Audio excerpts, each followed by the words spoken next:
Welcome back. I'm very proud to announce that Leonard Lee is joining our conference. He's an analyst. He's down to earth, and he's gonna tell you his vision on the IoT market. Enjoy his talk.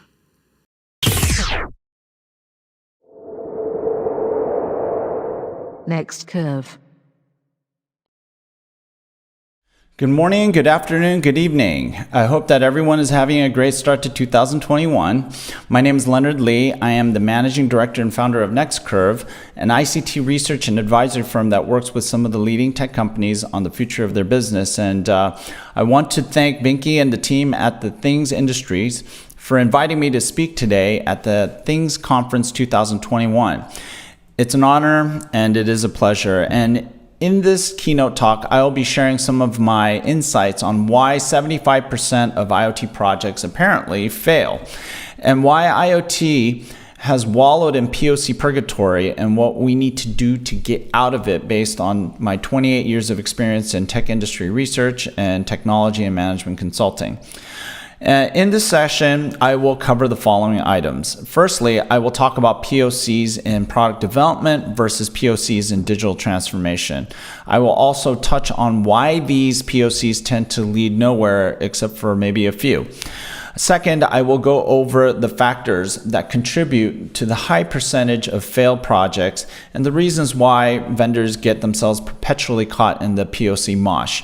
And finally, I will share some recommendations on how vendors can get off the IoT POC hamster wheel and how enterprises can change their approach to IoT to garner successful outcomes and conclusions from the IoT initiatives without using the term IoT or the Internet of Things.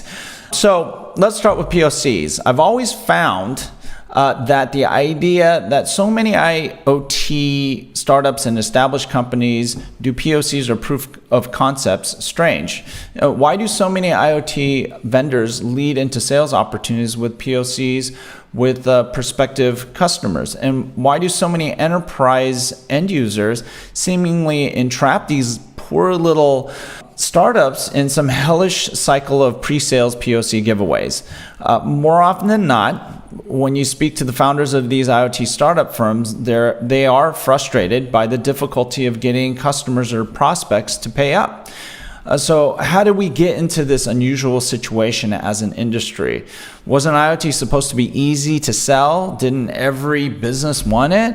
Evidently, the answer is not exactly yes. So let's look at POCs in the context of product development and POCs in the context of a digital transformation program of an enterprise.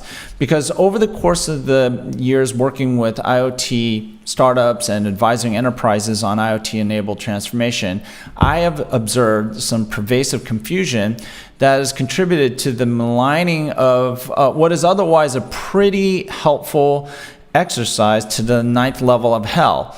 So what are POCs? POCs, they're nothing new. We've seen the approach used in industry for decades to test new products and services and service concepts. It's commonly used in product as well as software development to demonstrate functionality and to provide technical verification that an idea or solution is feasible and is something that can be developed. POCs can be used to test and validate different design options as well as to determine which mode is better than the other. In the context of enterprise transformation projects, however, POCs have been traditionally used to test vendor solutions for fit to an organization's needs and technology environments.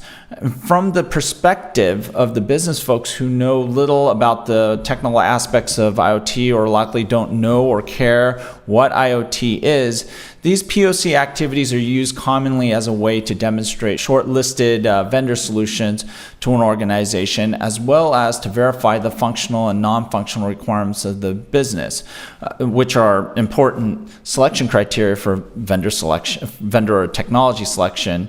And if an enterprise gets to a point where they're selecting a technology vendor, they've typically already bought into the IoT-enabled transformation initiative. Yet more often than not, I hear an outsized portion of IoT vendors who tell me that POCs are used to prove the business value of their IoT offerings. The confusion and this descent into POC purgatory of hell seems to happen when IoT vendors take a product or software development mindset forward in the way it engages with enterprise buyers. In other words, many IoT vendors approach the POC as an opportunity to co-create with the customer and effectively create a pilot implementation of their solution with the hope of selling a few modules, connections, and providing analytics on a reoccurring revenue basis by putting skin in the game. And in the end, the IoT vendor ends up giving up a sizable revenue opportunity in consulting and software development services. And it's little wonder so many vendors feel they are in this perpetual cycle of running POCs for prospects before they see a sale. I have yet to meet an enterprise that is not game for a bunch of free consulting, which is what many IoT vendors believe they have to offer to get their foot in the door with a prospective client. And ironically, consulting services are not the game many IoT vendors are in. They want to sell devices, software, middleware, platforms, and connectivity because everything is becoming everything as a service, right? You have to be in the as a service business. So why do IoT projects fail? Well, given this POC approach pushed by IoT vendors, it's become so prevalent, it is no wonder that enterprises have experienced a high percentage of IoT failures. If we buy into the notion that most IoT initiatives don't get past the POC phase, it appears that it is because the IoT vendor pushes the technology before the business problem to be solved out of perceived necessity to secure business. And in particular, those IoT vendors that are not positioned to deliver the full solution, as it were, find themselves potentially convincing the prospective customer that this IoT stuff is for the birds through their, seemingly altruistic efforts. That might highlight technical viability but fall short in demonstrating business value. Now, projects of any sort require commitment and stakeholders who are serious about their investment in a charter for transformation and are fully bought into the value that a solution is expected to deliver. The things that make IoT projects challenging are the following. They are not about IoT, first of all. Many of us still call them IoT projects, and this typically means little to a business stakeholder. We need to remind ourselves that IoT is just a black hole of technologies and solution patterns that continues to suck in new technologies and solution patterns as they emerge from the early phases of the hype cycle. And to business folks, it has much to about nothing other than the one-on-one they get from an online course on digital. And if you want to win hearts and minds of the board of an oil and gas major, for example, try something like the super remote zero-touch well operations project. It has a much better ring to it. Next, IoT technology is massive and complex. IoT is difficult to get a handle on as a technology, given the expansive scope and the high velocity of change in the technology and vendor landscapes. And unlike the world of ERP, there are a few out-of-the-box packaged IoT solutions, but we're slowly moving in that direction. But the IoT technology universe is still very crowded and fragmented. And the IoT talent gap. Transformation projects that require IoT require technical resources and expertise across a wide range of areas, including IT, operational technology, and communications technology, which are converging to boot. Then you need the business experts and the industry experts who know enough about IoT to engage in a viable solutioning discussion. And the talent pool of folks who can speak to different languages across these domains is small. Finally, a developer's mindset. A transformation project is not a custom software development project. It's about integration. And if you are developing your product with your customer, your stuff is probably not ready for market. Set your expectations with your customer because most business stakeholders don't like being a subject of what they likely consider an experiment. So let's talk about recommendations. If these challenges and root causes of pre-sales and project angst resonate with you, I'd like to share some recommendations that will hopefully improve the outcomes of your efforts and get you engaged in conversations of value with your prospects and customers without dwelling on the term IoT. Let's start with the enterprise end users. First off, transformation is not just about organizational change or technologies. Neither should be the core of your IoT strategy. It's all about the business solution. Organizational change is table stakes for any transformation program. If you don't know this by now, hire a good program manager and change management consultant. Oftentimes, well-designed IoT solutions are transparent to the organization. They're just easy to use, and many even factor out people from processes and functions, so no training required.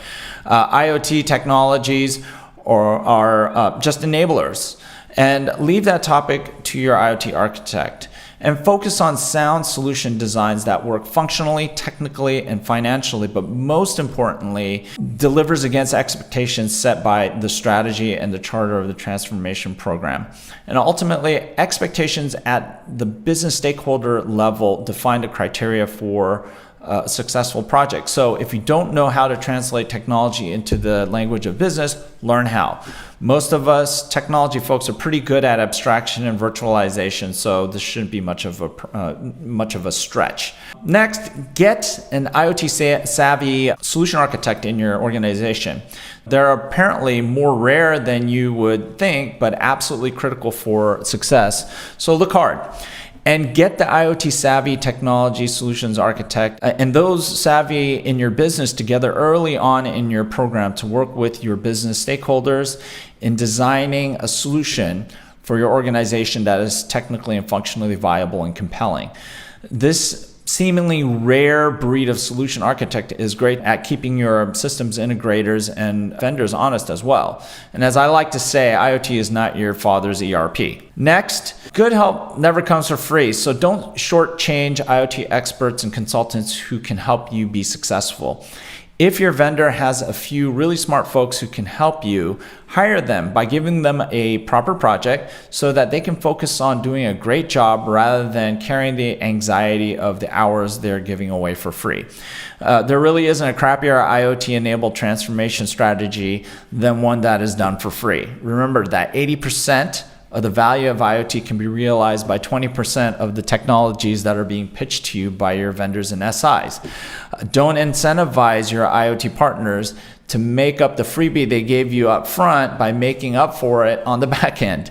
You will probably end up having to redo your strategy work, which happens quite often, or you get an IoT solution that is much more expensive to implement and maintain than it should be.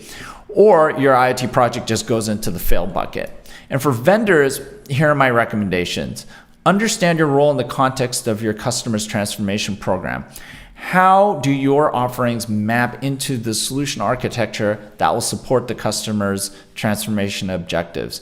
Remember, the folks with the purse strings don't care about the technology and which protocols or connectivity technology you use. They just want business benefits and outcomes. Figure out how you can be part of that business value conversation, whether you latch onto a more strategic theme such as security, cost reduction, efficiency, reliability, resiliency, or all of the above or more. Next, carefully contemplate who you partner with to give your offerings business relevance and meaning. Many IoT vendors partner with other vendors from a technical perspective. You also need to have downstream channel partners to get you in the transformation discussion.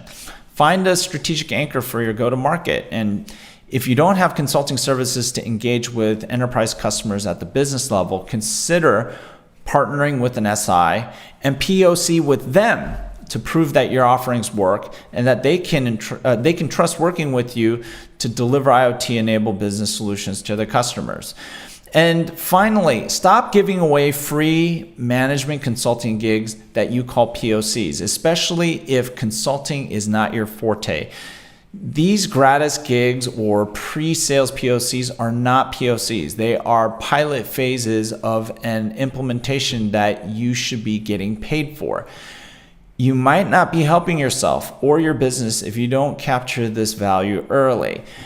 In closing, I hope that this talk was informative and will help IoT vendors avoid the POC trap and improve the probability of success for IoT-enabled transformation initiatives for enterprise end users. Once again, I'd like to thank the folks at the Things Conference 2021 for inviting me to speak to you today. Have a wonderful 2021.